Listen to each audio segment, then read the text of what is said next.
Պարոն Հայրիկյան, դուք ներսում ելույթ ունեցաք, անդրադարձաք նաև եկեղեցուն, երեք պարզ դարձավ, որ կարգալույծ է արվել Հովանավանքի հոգևոր հովիվ Տեր Արամը, բայց վերջինս հայտարարել է, որ Կիրակի օրը Սուրբ եւ անմահ պատարագ է մատուցելու։ Ինչ իրավունք ունի օրինակ կարգալույծ արված հոգևորականը մատուցել եկեղեցական ծես։ Նաև ուզում եմ հիշեցնել, որ Նիկոլ Փաշինյանը հայտարարել է, որ մասնակցելու է այդ պատարագին։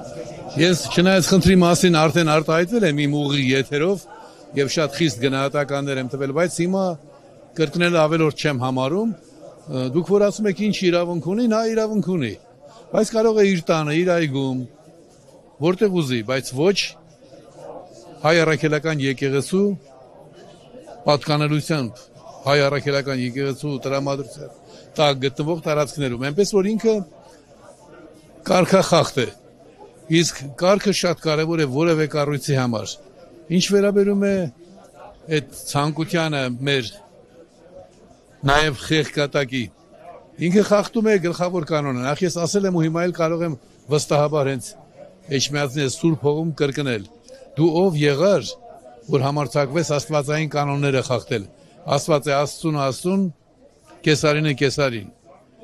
դու փորձում ես հավատացյալ ներկայանալ, եթե հավատացյալ լինեիր մի փոքր, ապա վաղուց գոնե Կիրակի օրերը պատարագի կհաճախեիր ու քո թույլ տված մեղքերի համար կաղոթեիր։ Ինչպիսի մեղքերի, այդ դրանցից մեկը մեզ ստիպեց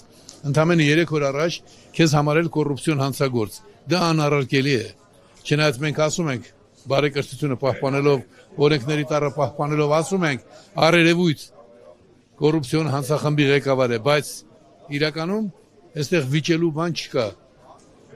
Հայաստանում ժողովրդավարությունը երաշխավորվում է միայն մի օրենքով, կուսակցությունների մասին սահմանադրական օրենքի 21-րդ հոդվածով, եւ այնտեղ ասված է կուսակցություններից ստացված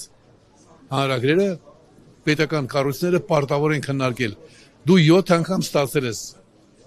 ամենակարևոր հարցի վերաբերյալ, սահմանադրության վերաբերյալ փաստաթղթեր, ինքդ նախաձեռնել ես, ձախողվել ես արդեն 5 տարի, խայտառակ ես եղել որպես ամենաանշնորհք պետական գործիչը, որը 3 անգամ որոշումներ է ընդունում ու ժամկետները խախտում է, բայց քննարկման չես դրել։ Միայն դա բավական է, որպեսզի ողջ հայ ժողովուրդը քո նկատմամբ միայն արգահատանք զգա, ավելի վատ բառեր եմ ուզում ասել, որովհետև դա է պատճառը, որ դու թույլ չտվեցիր, որ Հայաստանը այնպեսի որակ ստանա, որ այդ որակով լինի նաև պաշտպանված։ Ընդհանրապես ներսում ասացի, բայց կրկնեմ, եթե դու չունես որակ,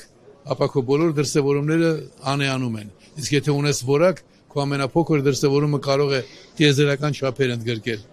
Դա հայ ժողովրդի Հայաստանի դերը բարձրացնելու գլխավոր որակն էր լինելու։ Եվ վաղը կլինի, ես վստահ եմ, Էջմիածինն էլ թող ինձ թևութիկունք լինի։ Ինչ վերաբերում այսօրվա այս միջոցառմանը, շատ ուրախ եմ, որ Խաչիկ Մանուկյանի պես նշանավոր անձը, մեծ մտավորականը, մեծ հայը այսպիսի պատասխանատվություն է ստանձնել։ Խաչիկ Մանուկյանին լավ ճանաչելով ես գիտեի, որ ինքը խուսափում է շատ լուրջ հանրային կյանքում շատ ներգրաված ներկայանալու, բայց այս դեպքում ըստ երևույթին ինքը ոչ միայն գիտակցեց իր պատասխանատվությունը, այլ նաև կարող է օրինակ հանդիսանալ բոլոր հայ մտավորականների համար։ Ես մտավորական բառի իսկական իմաստով եմ օգտագործում, ոչ թե այդպեսին խաղացողների, եւ ներգրավել մեր ազգային ընդհանրական